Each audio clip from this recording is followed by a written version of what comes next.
Have you ever wondered what is inside of your phone charger? Well, today we're going to find out. Turn on my light here. No, that's too bright. Oh, whatever.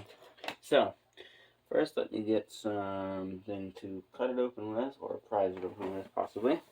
Reach around and get a flat screwdriver out of my drill bag. I keep my tools in there.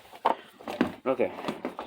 I'll also use another high definition camera connected to a CRT. I don't know, weird combo. But what I'm gonna do, we're gonna pry this open. Looks like it's put together on both ends. Zoom in a little bit. So we'll try first on this end. Let's see if I can do this without stabbing myself in the hand. Once we get inside, I'll use a document camera type thing, like the things you see teachers use at school. So this end does not have an opening. You can see that's just for aesthetic purposes. This is your opening here. This is part of where it's kind of clipped together.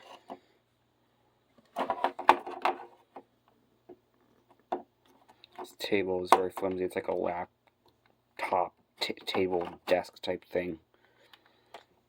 Okay, so I can see that the screwdriver is going in. I'm going to move my fingers out of the way of the screwdriver so I don't tear into them. Let me zoom out again. There we go. That's better. Or I could put a cutoff wheel on my, yeah, I'll do that. Let me get my drill battery. Fully charged. Battery.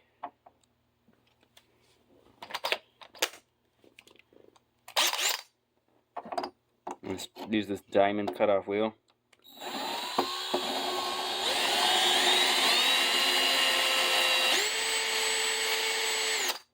There we go. And a nice clean cut. You can see there. Stinks because plastic, hot burning plastic stinks, as it tends to do. And I can get my screwdriver in there. Prise off the prongs, which are actually detachable, so this could be used in a variety of countries. Because this is a switch mode power supply. It says on the side here 100 to 240 volts, 50-60 hertz, 0.3 amps. Output DC 5 volts, 1.5 amps, or 1500 milliamps, if you will. Now there's your inside there. Shine a light in there. And see, that looks like a fuse or a resistor, probably a fuse. Maybe. Actually, no, that looks... Actually, well, we'll pull that out. So let me, can use the end of these wire strippers to just kind of gingerly grab that and pull it out. There we go. That appears to be a fuse, because it almost looked like it was going across the two inputs. So you can see here, zoom in. There's a switch mode power supply. This is what it looks like. There's your USB type A output. Typically, your data pins are soldered together, like just sorted together, so that way your phone knows it's charging, because some phones don't accept that, don't accept non-shorted data pins, and will think that it's trying to transfer the computer and will not charge. There's your casing. You can see it's full of shit. I don't know what that shit. Oh, maybe that's. I don't know what that is. Anyway, this table is dirty. Anyways, so you can see you have a couple of. You have an IC right here, integrated circuit. Focus. Focus.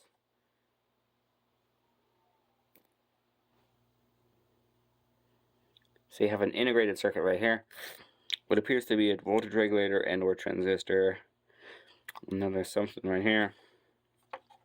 Small transformer, capacitors, another capacitor. There's your USB port. Looks like spots for more capacitors. Let me see. Yeah, F1 or FR1, yeah. You can see it's right, I guess there's other spots on here. L and N for live and neutral on your line voltage. So I guess it could be made wider because there's a couple more unused solder pads. You can see right here and right here to accommodate a wide variety of adapters for the front of it, I guess. This is the US, Canada, like North America type plug. See, there's some plastic on it, but yeah, that was just go into these prongs like so, like that, and yeah. So let me get my document camera. Well, actually, this is pretty good. Actually, looks pretty good. Resistor is indicated by R10. Why is it D3? So diode. Okay, so then this is a diode. Yeah, that's a diode there. Let's see, that's a small diode right there. So our resistors. That's a capacitor. More resistors.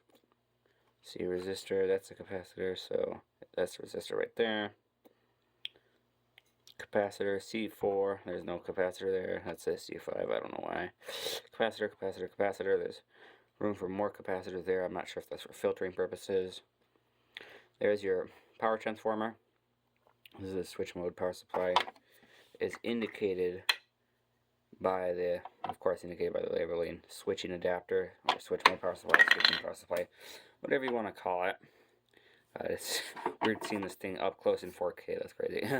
2.6x like digital zoom or whatever. It's pretty clear. See, vent, meaning the vent on that little indentation there. This doesn't have a vent. That doesn't have a vent. It is like a, I don't know what you would call that, like ceramic. Like this is like a solid state type capacitor. It's like for AC voltages because it's non-polar. So these are polarized. You can see here. There's your negative side. That's your positive side. So you can see here is also negative and positive. Yeah, it looks like a fuse there. I could, that's heat shrink. That would probably just shrink more, but I could probably melt it off. But it would smell very bad, to say the least. Because it's, it's like rubber shriveling up. We can take a look at the values. 220 microfarad at 10 volts. 10 microfarad at 25 volts. Let's see, is it on the other side? Yeah. Let's see.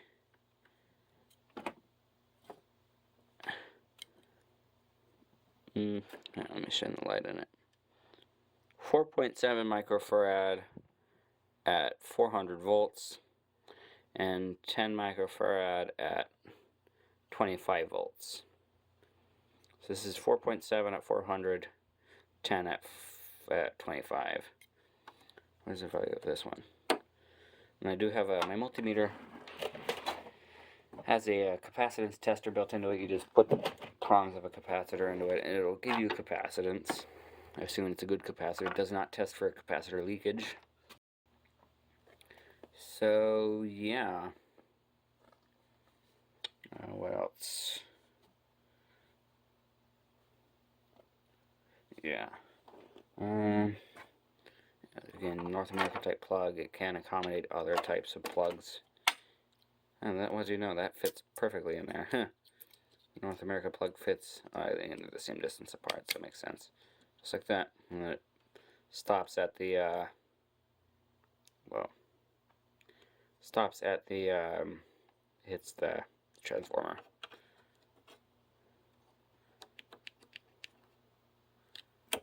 So yeah, that's what it looks inside of your cell phone charger, or just a USB switch mode power supply that's compact. Yeah, so that's what it's like. I wonder if I take 240 volts out of a step-up transformer and backfeed it into there, what would happen to this whole little thing, this whole little switch mode power supply. So with that, I want to thank you guys for watching.